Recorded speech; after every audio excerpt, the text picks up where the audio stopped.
Good morning, students. Welcome to the second day of our 10th class reflection chapter. In last class we have gone through reflection, and after that we'll go for spherical mirrors and ray diagrams. Before that, I want to take a quick recap on what is reflection. In our last class हमने पढ़ा था reflection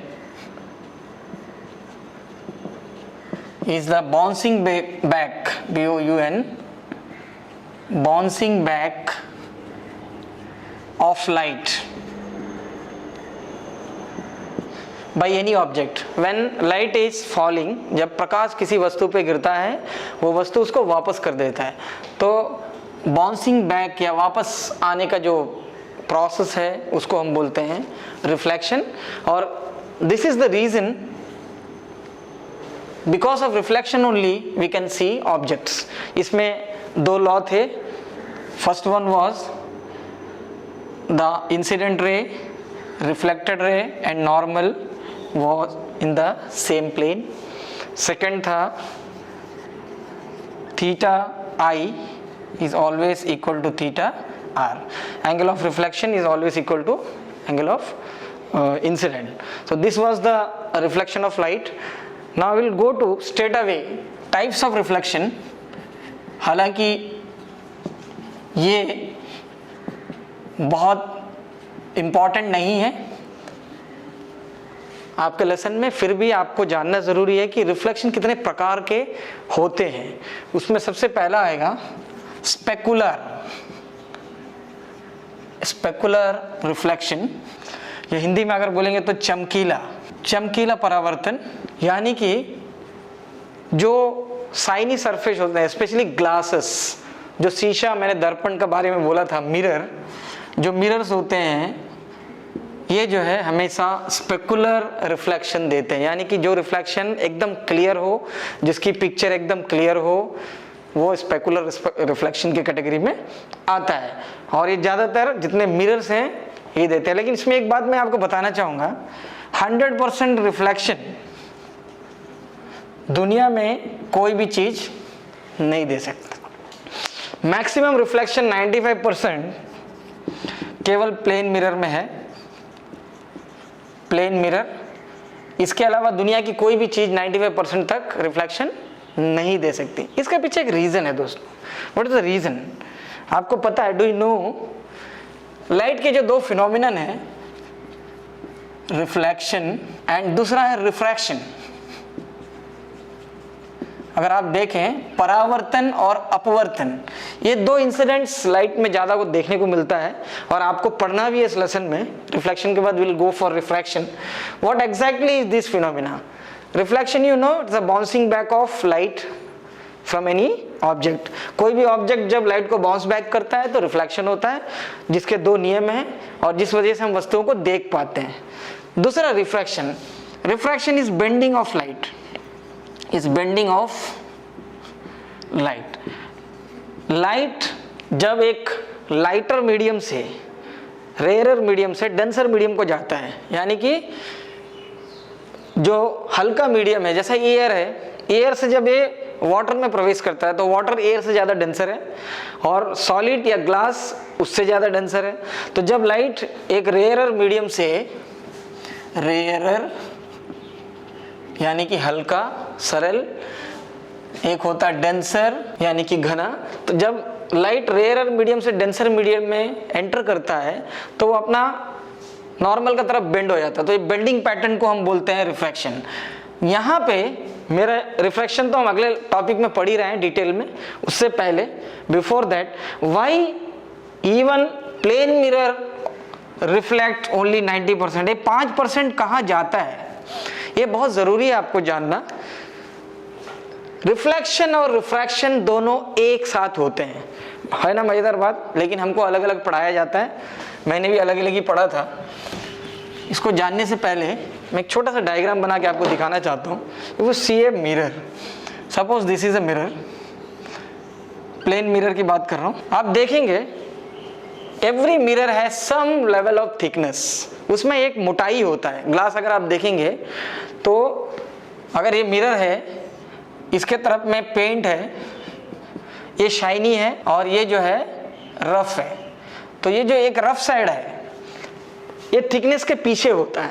तो thickness वजह से जैसे इसमें light जब अगर आप इसमें देखेंगे लाइट रे गिरेगा तो अब यहाँ से ये लाइट रिफ्लेक्ट होगा, ये तो आपने पढ़ा है। बट जब ये लाइट यहाँ पॉइंट को टच करता है आप देखेंगे यहाँ से लाइट जो है बेंड होके नीचे को आएगा। ये जो बेंडिंग है बेंड होके आएगा फिर सेकंड सरफेस से रिफ्लेक्ट करेगा। अगर आप देखेंगे इस तरह के रिफ्लेक्शन होते रहते हैं। जब ये लाइट एंटर करता है तो 100% वापस नहीं जाता, प्लेन मिरर की बात कर रहा हूँ, ये 95% वापस जाता है। ये जो 5% का डिफरेंस आ रहा है ये डिफरेंस रिफ्रैक्शन की वजह से आ रहा है, इसको बोलते हैं रिफ्रैक्शन। यानी कि इस पॉइंट से नॉर्मल पॉइंट से लाइट अंदर को बेंड होता है क्योंकि उसका थिकनेस है, उस थिकनेस के अंदर वो ट्रेवल करता है। उसके बाद फिर एक सेकेंडरी रिफ्लेक्शन देता है, इसको बोलते हैं सेकेंडरी रिफ्लेक्शन। सेकेंडरी रिफ्लेक्शन, ये प्राइमरी रिफ्लेक्शन। तो इस तरह से ये सब्सिक्वेंट रिफ्लेक्शन होते रहते हैं। तो ये जो बेंडिंग ऑफ लाइट है रिफ्रैक्शन, जिसके वजह से चीजें 100% रिफ्लेक्शन नहीं दे सकती। Only plane mirror can give 95% reflection, otherwise बाकी चीजें उससे कम देती है। ये जब समझने के लिए, since this both phenomenon took place और taken place simultaneously, ये अलग अलग नहीं है, एक साथ ही होता है। बट हम स्टडी कर रहे हैं रिफ्लेक्शन के लिए तो we will concern with reflection now. तो फर्स्ट टाइप का रिफ्लेक्शन जो मैंने आपको बताया था वो था, रिफ्लेक्शन 3 प्रकार के होते हैं। पहला था स्पेकुलर रिफ्लेक्शन, इसको हम रेगुलर भी बोल सकते हैं, रेगुलर रिफ्लेक्शन भी बोल सकते हैं। हिंदी में जैसा मैंने बताया चमकीला। अगर ये प्लेन मिरर में आप रिफ्लेक्शन देखिए, आप आईना में शीशा में जब अपना आप इमेज देखते हो तो एकदम क्लैरिटी के साथ देखते हो। तो जो इमेज, जो रिफ्लेक्शन एकदम क्लियर होता है उसको बोलता है स्पेकुलर रिफ्लेक्शन या रेगुलर रिफ्लेक्शन। सिंपल सा एग्जांपल है, ग्लास मिरर में जो भी रिफ्लेक्शंस होते हैं वो इस कैटेगरी में आते हैं। सेकंड इज इर्रेगुलर रिफ्लेक्शन, इसको हम बोलते हैं डिफ्यूज्ड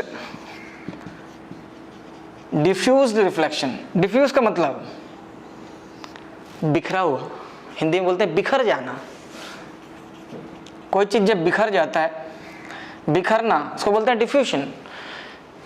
जब आप देखेंगे कोई इर्रेगुलर सरफेस है, मान लीजिए इस मिरर को ही, मान लीजिए यही मिरर है, इस मिरर में अगर गंदगी जम जाए, डॉट्स आ जाए, सरफेस खराब हो जाए, यानी कि इसकी पीछे की पेंटिंग अगर खराब हो जाए तो आपको देखिए उसमें धब्बे दिखाई देंगे, स्पॉट्स दिखाई देंगे।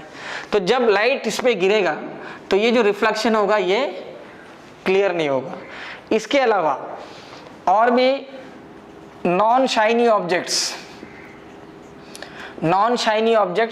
यानी कि आप स्टील का बर्तन आप नया खरीद के लाते हैं, थाली, आप उसमें देखिए आपको शक्ल थोड़ा बहुत दिखाई देगा, अपना चेहरा, लेकिन कुछ दिन यूज करने के बाद उसमें आपका चेहरा नहीं दिखता, क्योंकि आप उसमें देखेंगे उस बर्तन के अंदर बहुत सारे दाग, खरोच, कट्स, डर्ट्स, तो सरफेस उसका शाइनीपन खराब हो जाता है। तो जो सरफेस कम शाइनी होता है, दो surface which have less shine या फिर नॉन शाइनी होते हैं, ऐसे सरफेस से जो रिफ्लेक्शन होता है उसको बोलते हैं इर्रेगुलर रिफ्लेक्शन या डिफ्यूज्ड रिफ्लेक्शन। इसमें हमको इमेज क्लियर नहीं दिखाई देता। इमेज हमको कैसा दिखता है, इसमें ब्लर दिखता है, इट्स कॉल्ड ब्लर। इसको हम बोलते हैं, इसमें खाली हम क्या देखते हैं, इल्यूमिनेशन, इसको बोलेंगे अंग्रेजी में इल्यूमिनेशन। केवल हमको एक लाइट का स्पॉट दिखाई देगा, लाइट का धब्बा दिखाई देगा, हमको लगेगा कि हाँ कुछ वहां पे चमक रहा है, लेकिन एग्जैक्टली क्या चमक रहा है उसका इमेज या प्रतिबिंब आपको नहीं दिखाई देगा, because of non shiny surface. तो when light reflects from an irregular surface, इसका बढ़िया एग्जाम्पल मैं आपको देता हूं। मान लीजिए एक पॉन्ड है या लेक है या रिवर है या आपके घर में पानी का टैंक है,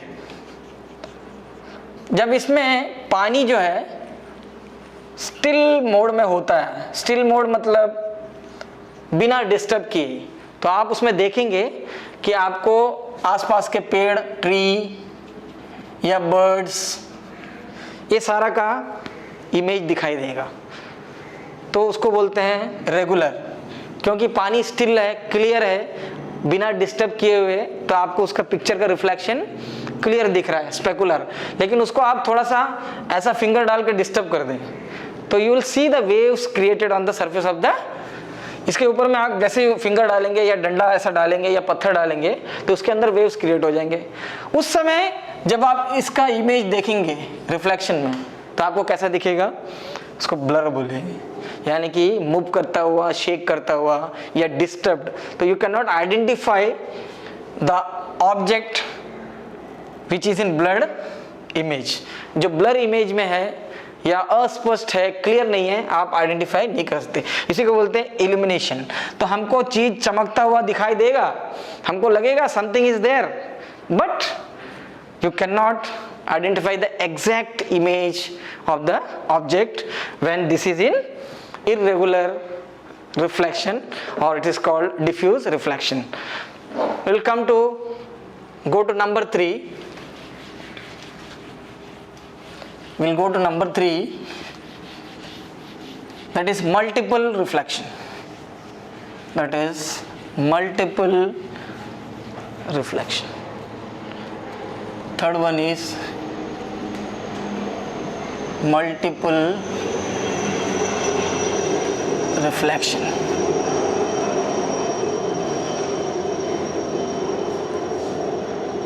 पुनः परावर्तन। पुनः परावर्तन, अगर रिफ्लेक्शन कंटिन्यू होते रहे एक के बाद एक नॉन स्टॉप, तो उसको हम बोलते हैं मल्टीपल रिफ्लेक्शन। ऐसा reflection, the process of reflection in which the reflection takes on continuously till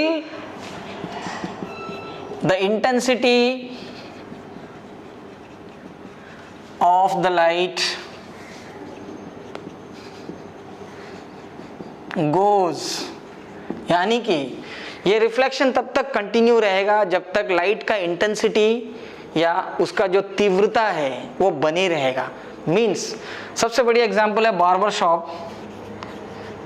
barber shop में या स्पा में आपने देखा होगा, आप दो मिरर के बीच में बैठते हैं। When an object is placed between two mirrors, इसके बीच में अगर ऑब्जेक्ट बैठा है तो आपको इसका रिफ्लेक्शन पीछे बहुत दूर तक दिखाई देगा, सामने बहुत दूर तक दिखाई देगा। आप ये चीज महसूस किया होगा। इसको बोलते हैं इन्फिनिटी, अनंत। और ये रिफ्लेक्शन का जो इमेजेस है, नंबर ऑफ इमेजेस आपको दिखते रहेंगे और उसका कोई अंत नहीं है। क्यों अंत नहीं है? क्योंकि यहाँ जो मैंने कहा था इंटेंसिटी, लाइट का इंटेंसिटी बहुत ज़्यादा होता है क्योंकि उसमें एनर्जी होता है। लाइट में एनर्जी होता है। जहाँ तक लाइट ट्रेवल कर सकता है उसके पास इंटेंसिटी ज़्यादा है तो आपका इमेज अच्छा होगा। अगर इंटेंसिटी कम हो गया तो इमेज जो है ब्लर होगा, तो धीरे धीरे धीरे धीरे ये गायब हो जाएगा। आपने बहुत सारे एग्जीबिशंस में टेलीस्कोप देखा होगा या कुआं देखा होगा मिरर से। आप साइंस सेंटर भी जाएंगे तो आपको दिखाई देगा कुआं। मल्टीपल रिफ्लेक्शन की वजह से हमको ऐसा लगेगा कि इसके अंदर बहुत गहराई है, आप हाथ डाल सकते हैं। बस ये एक फिनोमिना है लाइट का। तो आपको तीन तरह के रिफ्लेक्शन याद रखने हैं। पहला है स्पेकुलर रिफ्लेक्शन, जिसको हम रेगुलर रिफ्लेक्शन बोलते हैं। दूसरा है इररेगुलर, जिसको हम बोलते हैं डिफ्यूज्ड। और तीसरा है मल्टीपल, जो बार बार होता है। तो ये मिनिमम तीन रिफ्लेक्शन टाइप्स आपको याद रखना है आपके सिलेबस के लिए। Now we go to spherical mirrors. Next topic is spherical mirror. Hindi में इसको गोलीय दर्पण कहते हैं। नाम से ही आपको पता चलता। आपने सो फार इन योर प्योर क्लासेस छोटी क्लासेस में आपने प्लेन मिरर पढ़ा होगा, प्लेन मिरर इस लेसन में नहीं है, तो हम स्फेरिकल मिरर की तरफ चलते हैं। स्फेरिकल का मतलब what is sphere? Sphere means गोल वस्तु, something is round is called sphere. When mirrors are of these shapes, when you cut a part of the sphere, this is one part, this is another part, तो what you get, आपको क्या मिलेगा? आपको ऐसा design मिलेगा। और यहाँ पे आप देखेंगे तो आपको ऐसा डिज़ाइन मिलेगा। अगर हम किसी भी कट पीस को, स्फीयर के पीस को अंदर की तरफ पॉलिश कर दें, यानी कि बाहर रहेगा शाइनी, ये रहेगा रफ, और दूसरे में ये रहेगा रफ, ये रहेगा शाइनी। इस सिचुएशन को यहाँ देखिए, जिसका outer surface, outer of the sphere is shiny, then it is called convex. It's called convex mirror. और जिसका inner side shiny होगा उसको बोलते हैं concave mirror। हिंदी में उत्तल दर्पण, इसको बोलते हैं अवतल दर्पण। तो spherical mirrors are the part of the sphere where two types of mirrors are formed, जिसमें हमको दो तरह के गोलीय दर्पण मिलते हैं। एक होता है उत्तल, यानी कि तल उठा हुआ, जैसा हमारा पेट होता है वैसे ही। इसका देखिए शाइनी सरफेस बाहर को है। अगर इसका हम दूसरा तरीके से इसका चित्र बना के दिखाएं तो आपके लिए ये मिरर ऐसा दिखेगा, और इसमें देखेंगे तो आपको ये मिरर ऐसा दिखेगा। तो जो पेंटेड पार्ट है वो इस तरफ है, इसमें जो पेंटेड पार्ट है वो इस तरफ है, शाइनी बाहर में। तो आप देखेंगे दोनों में कर्व है, एक बाहर को निकला हुआ, एक अंदर को दबा हुआ। ये आप इसको स्पून में देख सकते हैं, एल्युमिनियम का स्पून है या स्टील का स्पून आप नया खरीदेंगे तो आप स्पून में देखेंगे, चम्मच का जो गोलाई है उससे आप कंपेयर कर सकते हैं। उसको पलट के आप देखेंगे तो उसमें आपको कन्वेक्स मिरर वाला कंसेप्ट दिखाई देगा। जब अंदर को देखेंगे तो अंदर का जो गर्थ है, गहराई है, वो आपको कनकेव वाला पैटर्न दिखाई देगा। तो convex and concave mirrors are called spherical mirrors. ये दोनों ही गोलीय दर्पण के उदाहरण होते हैं। आपके लेसन में यही दोनों हैं, इस दोनों के बारे में हमको पढ़ना है।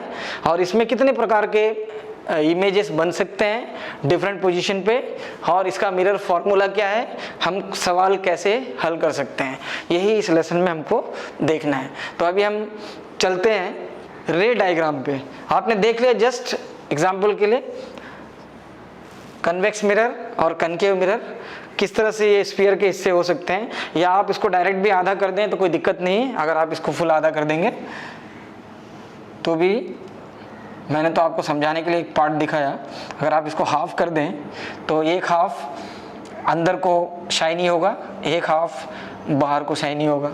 तो ये हो गया कन्वेक्स, ये हो गया कनकेव। अब हम चलते हैं रे डायग्राम। किसको बोलते हैं रे डायग्राम? चलिए हम देखते हैं रे डायग्राम ऑफ स्फेरिकल मिरर्स। रे डायग्राम को हिंदी में बोलते हैं किरण आरेख। किरण आरेख हमको जानना है। इसमें आगे बढ़ने से पहले हम रे डायग्राम कैसे बनाते हैं किसी भी मिरर का, उसके कौन कौन से पार्ट्स हैं, और कनकेव और कन्वेक्स मिरर में कि इसमें पोजीशनिंग क्या है। तो जब भी हम दो मिरर की बात करते हैं, कनकेव मिरर मैंने अभी भी कहा था, जिसका अंदर साइड शाइनी है और बाहर रफ है, और इसको इस तरह से हर मिरर को हम इसलिए दिखाते हैं, असल में इसमें बाल नहीं लगे होते हैं, ये बाल नहीं है, बट ये समझने के लिए कि ये रफ सरफेस है, ये रफ है और ये भी रफ है। बार बार इसको एक बार आप समझ लीजिए। इसको आप जो है ऐसा पेंट करके भी दिखा सकते हैं, बहुत सारे फिगर्स में, चित्र में आपको पेंट भी मिलेगा मोटा सा समझने के लिए। अगर यहाँ पे देखें, सबसे पहला रे डायग्राम में हम आइडेंटिफाई करते हैं सेंटर पॉइंट, जिसको हम बोलते हैं P या पोल, इसको बोलते हैं पोल, या दोनों का साथ मैं करके जा रहा हूं। यहां पे अगर आप देखेंगे कनकेव मिरर यानी कि अवतल दर्पण में जो भी प्रतिबिंब बनता है, इमेज बनता है, वो शाइनी सरफेस की तरफ बनता है। इसलिए इसमें जो रे डायग्राम हम प्लॉट करेंगे ये वो इस तरफ को करेंगे, जबकि कन्वेक्स में ये अंदर को होता है। यानी कि कन्वेक्स मिरर आप जब देखेंगे तो आपको उसके अंदर चित्र दिखाई देंगे, ऐसा लगेगा कि ग्लास के अंदर में चित्र है। तो ये इसके पीछे साइड बनता है मिरर के हमेशा, क्योंकि ये दोनों का पोजीशनिंग अलग है, इनका कट अलग है, एंगल्स अलग है, यही डिफरेंस है दोनों में। सबसे पहले इसमें सबसे पहले एक पॉइंट होता है सेंटर पॉइंट, जिसको हम बोलते हैं पोल। थोड़ा सीधा खींच लेते हैं लाइन ताकि आपको समझने में आसानी हो। दूसरा ऐसा, अभी भी मैंने कहा था दोनों में फर्क क्या है। ये कन्वर्जेंट होता है, एक शब्द है कन्वर्जेंट, और ये होता है डाइवर्जेंट। कनकेव मिरर हमेशा कन्वर्जेंट होते हैं, यानी कि जब भी इसके ऊपर में लाइट गिरता है तो रिटर्न आते समय ये लाइट को मिक्स कर देता है, नज़दीक लेके आ जाता है। तो जब चीज़ें नज़दीक आती हैं, क्लोज आते हैं, तो उसको बोलते हैं कन्वर्जेंस। और डाइवर्जेंस जस्ट उल्टा, जब इसमें रेस गिरते हैं तो वो दूर चले जाते हैं, फैल जाते हैं, तो फैलने को बोलते हैं डाइवर्जेंट, एंड नज़दीक आने को बोलते हैं कन्वर्जेंट। तो इस वजह से कनकेव मिरर में जो इमेजेस फॉर्म होंगे वो मिरर के सामने फॉर्म होंगे, और कन्वेक्स में जो इमेजेस फॉर्म होंगे वो मिरर के बैक साइड में होंगे। इस वजह से हमको इस तरह से प्लॉटिंग करना पड़ रहा है। यहाँ पे अगर आप देखेंगे,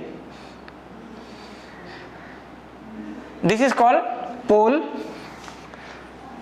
पोल is called centre point, is called centre point of mirror. ये आपको बनाना आना चाहिए और देख के आपको समझना चाहिए। इसके बाद एक होता है सी, इसको बोलते हैं centre of curvature. Centre of curvature क्या, अगर आप इसमें एक सर्किल तैयार करें, आपको तो मालूम है सर्किल का टुकड़ा है, अगर इसको हम इस तरह से एक सर्किल तैयार करें तो आप देखेंगे इसका सेंटर पॉइंट यहाँ कहीं है।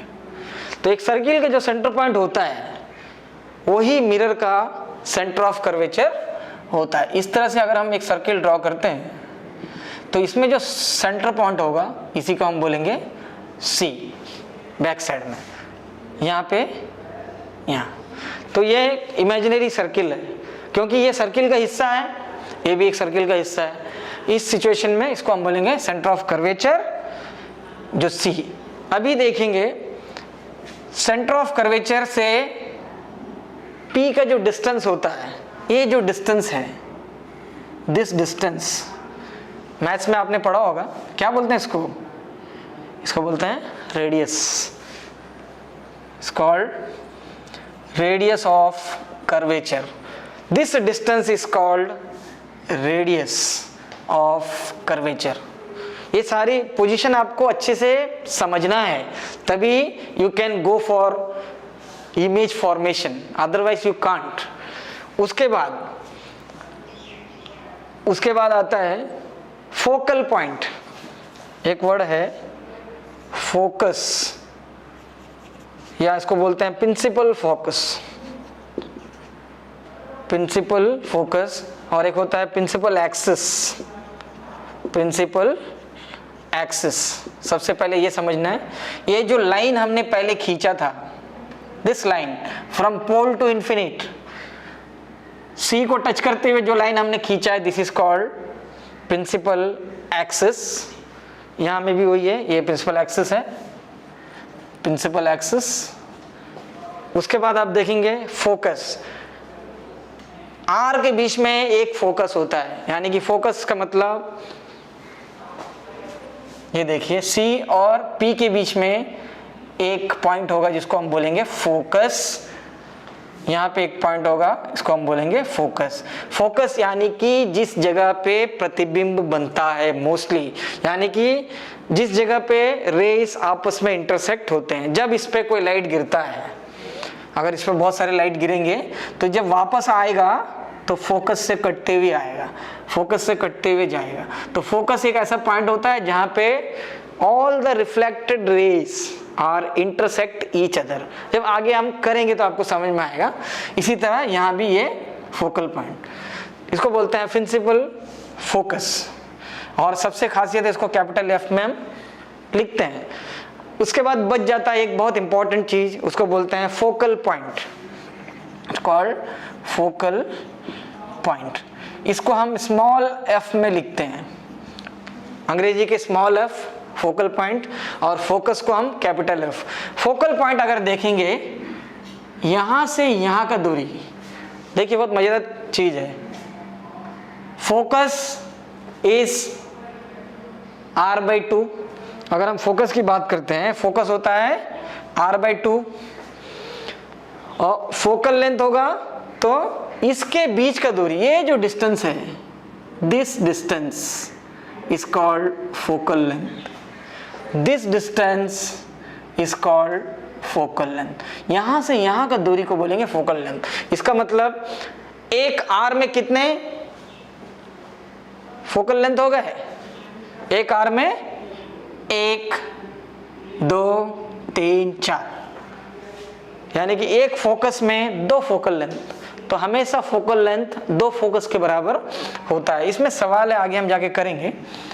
तो ये डिफरेंसेस पोजीशनिंग की आपको मालूम होनी चाहिए। दिस इज कॉल्ड रे डायग्राम, इसको बोलते हैं रे डायग्राम। जब हम इसमें रेस प्लेस करेंगे इस तरह से, अगला एक डायग्राम बना के मैं आपको दिखाता हूं, या आप खुद भी प्रैक्टिस कर सकते हैं। तो आपको बहुत इंपॉर्टेंट है रे डायग्राम में मिरर की positioning. Concave mirror, curved portion जो इनसाइड पॉलिश्ड होता है, इसलिए इसमें जो इमेज बनते हैं मिरर के फ्रंट में बनते हैं, और उस इमेज को हम बोलते हैं कन्वर्जेंट इमेजेस, क्योंकि इसमें जो लाइट रेज होते हैं कन्वर्ज हो जाते हैं, नजदीक आते हैं। और जहां कन्वेक्स मिरर की बात करते हैं हम, कन्वेक्स मिरर में अनपॉलिश्ड सरफेस, यानी कि अंदर की साइड में ही इमेज बनता है। जब आप ऐसे मिरर देखेंगे तो आपके उसके अंदर में आपको पिक्चर नजर आएगा, इमेज नजर आएगा। इसलिए इसमें जो भी इमेज फॉर्मेशन होता है वो अंदर साइड में होता है, क्योंकि ये डाइवर्जेंट व्यू दिखाता है, यानी कि चीज़ों को फैला देता है, लाइट रेस को फैला देता है। तो ये पॉइंट्स हैं, ये पॉइंट्स हैं पोल, सबसे बड़ा प्राइमरी जिसके ऊपर में प्रिंसिपल एक्सिस होता है।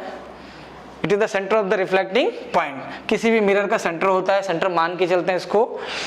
उसके सीध में एकदम जो लाइन खींचा होता है, स्ट्रेट लाइन, उसको हम बोलते हैं प्रिंसिपल एक्सिस। यही है प्रिंसिपल एक्सिस जिसपे हमको मान के चलना पड़ता है कि सेंटर है। उसके बाद आता है सेंटर ऑफ कर्वेचर। अगर मान लो ये मिरर को हम फुल सर्किल कर लें तो कहीं ना कहीं इसका सेंटर पॉइंट हमको मिलेगा, यानी कि इस मिरर का सेंटर ऑफ कर्वेचर। तो इस पोजीशन को हम बोलते हैं सेंटर ऑफ कर्वेचर। और सेंटर ऑफ कर्वेचर से पोल तक का जो डिस्टेंस है, मैथमेटिक्स में नॉर्मली हम पढ़ते हैं उसको रेडियस बोलते हैं, इसलिए वो है रेडियस ऑफ कर्वेचर। यानी कि यहाँ से अगर ये डिस्टेंस आप देखेंगे, ये डिस्टेंस देखेंगे, ये तीनों डिस्टेंस सेम होने चाहिए, इसलिए उसको रेडियस बोलते हैं।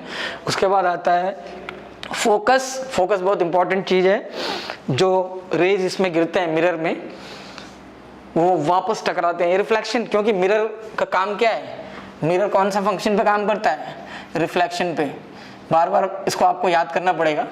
रिफ्लेक्शन यानी कि चीज़ों को, लाइट को परावर्तित कर देता है और हम उसमें अपना इमेज देख सकते हैं या उस चीज़ का पिक्चर को देख सकते हैं। तो रिफ्लेक्शन जब करता है, जब यहाँ पे आप देखेंगे जब लाइट रेज यहाँ गिरेंगे ऐसा, तो ये जब वापस आएंगे रिटर्न में तो इस फोकस को टच करके आएंगे। जब ये वापस आएंगे तो इस फोकस को टच करके आएंगे। यहाँ से भी गिरेंगे तो ये वापस जाएगा तो इस फोकस को टच करके जाएगा। इसी तरह से ये रिटर्न हो। तो ये फोकस एक ऐसा पॉइंट है जहाँ पे रिफ्लेक्टेड रेज इंटरसेक्ट करते हैं या जंक्शन है या मिलते हैं। यहाँ पे भी अगर आप देखेंगे ये फोकस है, जब यहाँ पे कोई लाइट्स गिरते हैं तो ये तो रिटर्न कर देगा उसको, लाइट तो रिटर्न चले जाएंगे उसी रास्ते से जिस रास्ते से आया था, ये रिटर्न कर देगा। लेकिन इसका जो इमेज है वो इमेज डॉटेड लाइन से इसको इंटरसेक्ट करेगा। इसमें जो एक्सपेक्टेड इमेज होगा वो इस तरह से जाएगा ऐसा।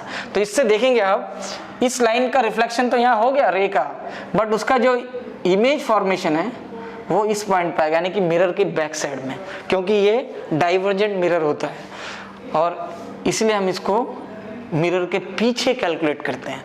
तो ये पोजीशनिंग है रे डायग्राम की, कनकेव मिरर के लिए, कन्वेक्स मिरर के लिए।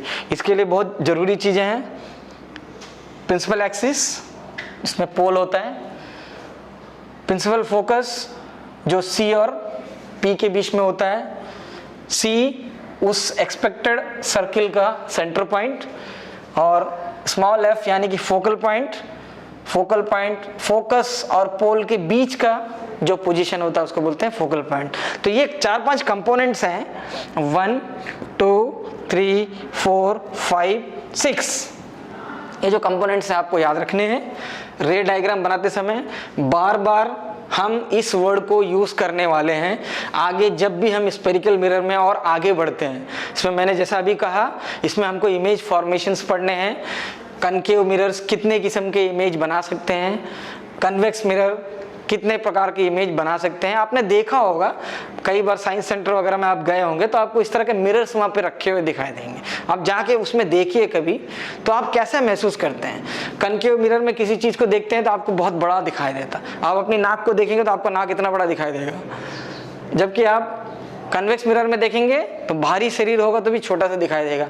इसलिए ये सारी चीज़ें, जैसे गाड़ी में रियर व्यू देखने के लिए, साइड व्यू देखने के लिए जो मिरर्स लगे होते हैं कार में, ये वाला मिरर होता है, इतना बड़ा सा बस उस छोटे से मिरर के अंदर आपको दिखाई देता है। ये इसकी डाइवर्जिंग कैपेसिटी की वजह से है। और किसी छोटे चीज़ को बड़ा करके देखना है तो हम इसमें कनकेव मिरर यूज़ करते हैं। तो इसमें कौन से ऐसी प्रॉपर्टीज़ हैं, रिफ्लेक्शन में क्या क्या होता है, किस प्रकार के रिफ्लेक्शंस इसमें होते हैं, क्योंकि मैंने आपको पहले बोला था प्लेन मिरर में रिफ्लेक्शन डिफरेंट है, स्फेरिकल मिरर में रिफ्लेक्शन डिफरेंट है। रिफ्लेक्शन का नियम इसमें भी सेम है, इसमें भी सेम है, उसमें भी सेम है, बट काम करने का तरीका अलग अलग है, क्योंकि इसका बनावट देखिए आप, इसका जो डिज़ाइन है, ये डिज़ाइन डिसाइड करता है कि मिरर का इमेज कैसा होगा, ऑब्जेक्ट्स का इमेज कैसा होगा, इंप्रेशन कैसा होगा, किस चीज़ को हमको सेंटर से कितना दूर रखना है, फोकस से कितना दूर रखना है, फोकस से कितने पास रखना है, कितना हाइट पे रखना है। तो ये सारी चीज़ें डिसाइड करती हैं कि मिरर में इमेज कैसे बनता है। So this is about ray diagram.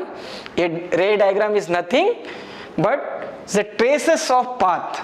Just एक डेफिनेशन में लिख देता हूँ छोटा सा, रे डायग्राम क्या है अगर आपको पूछा जाता है व्हाट इज रे डायग्राम।